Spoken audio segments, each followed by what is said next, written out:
Good morning, MEP Jürgen Worbon. Thanks a lot for your time. It is such a pleasure for me to have this opportunity to discuss with you today, and on behalf of Financial Times Chinese. And we want to discuss a little bit about the geopolitical shifts during the past 3 years, and a little bit how it impacts EU-China relationship. And if you will, I would also like to ask you your opinion on the economic challenges around the world and how you think EU can tackle it in the long run. Very big and very interesting questions. Yeah. So let's start with the geopolitical shifts. Yeah. So how do you understand, how do you view the past 3 years? The world changed a lot, and how do you understand these changes influence on EU-China relationship in the long or in the long run? So, well, we've had, from a European perspective, we've had quite a challenge I would say actually the last 10 or 20 years, because we have been outcompeted by a number of other economic powers, not least China. China, of course, has been growing fantastically, done very, very well from an economic point of view. But not only China, a lot of Asian countries has always also grown a lot. And when I look at the statistics and I try to understand why is this, what are happening, what kind of shifts economically do you have, I can see, yes, there is a lot of growth in Asia, but not only Asia, because even the US is growing and outcompeting Europe. I mean, we have in Europe a similar history than US, a kind of a change from China. China has a different kind of history. So my understanding of the economic development is that we are actually doing worse off than the rest of the world in Europe. And we have to change that.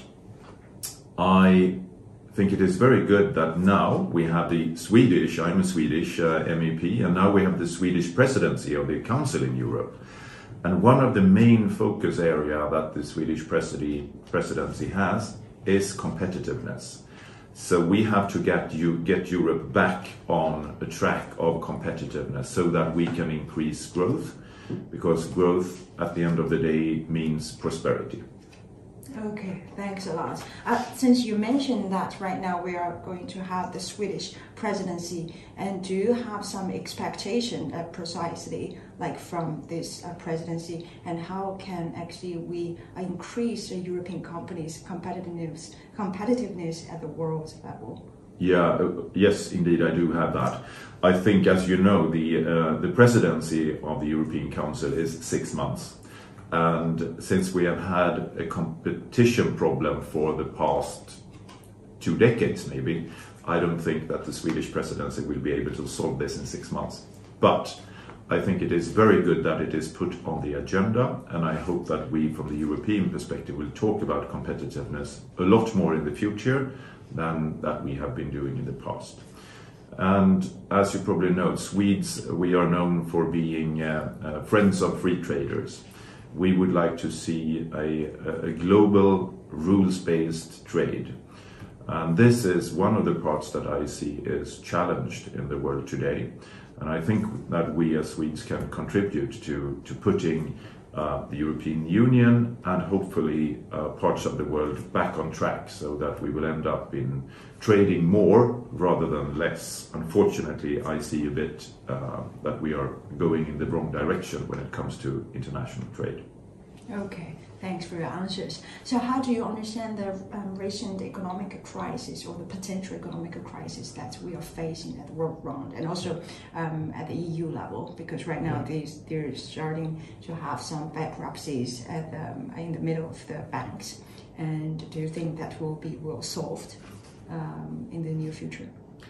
Well, I think, as I said, we've had an economic problem in Europe for a long time. I think now it is, of course, since the war in Ukraine, Russia's illegal invasion in Ukraine, we have seen a cost of living crisis. Inflation is skyrocketing. We have seen not least how the energy prices in Europe is very, very high. And we are being challenged from the US when it comes to the Inflation Reduction Act.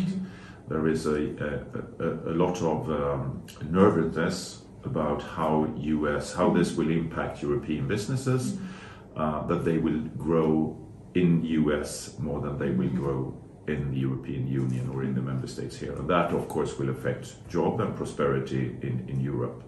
So these are issues that we are trying to deal. I hope that we can solve that.